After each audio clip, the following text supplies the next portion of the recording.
না, আমার কাছে এই সমস্ত কোনো তথ্য নাই। বিচার তো চলছে, আসামি 164 করেছে।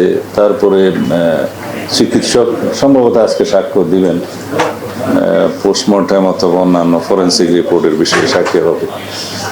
এগুলো এর বেশি আমি জানি না, আদালতে বলেছে কিনা আমি জানি না। আর আদালত সম্ভবত একটা নির্দেশনা দিয়েছে যে আদালতের অনুমতি ছাড়া যেন বাইরের কারোর সাথে কোনো কথা না বলে আসে। রামেশা হত্যার বিচার কাজ চলমান আছে, বিচারাধীন বিষয়ে কোনো মন্তব্য করা, আলোচনা করা সঠিক নয়।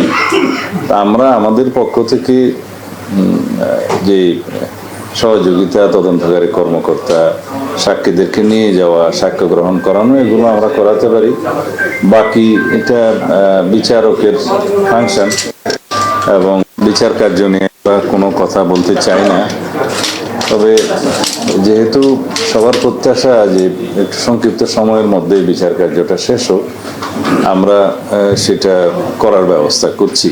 সাক্ষী শেষ হয়ে গেলে তারপরে আর কিছু আইনানুগ ব্যবস্থা আছে, যেমন আসামিকে সাক্ষ্য গ্রহণের পরে শোনাতে হয় সে দোষী কি দোষ নেই, এই সমস্ত বিষয় আছে। তারপরে আর্গুমেন্টের জন্য দিন রাখতে হয়, আর্গুমেন্টের পরে রায়ের জন্য দিন ধার্য হবে, এটা আদালতের বিষয়। তা আশা করছি সংক্ষিপ্ত সময়ের মধ্যে বিচার কার্যটা শেষ হবে। রায় কি হবে, কখন হবে ইত্যাদি, এগুলো আদালতের বিষয়।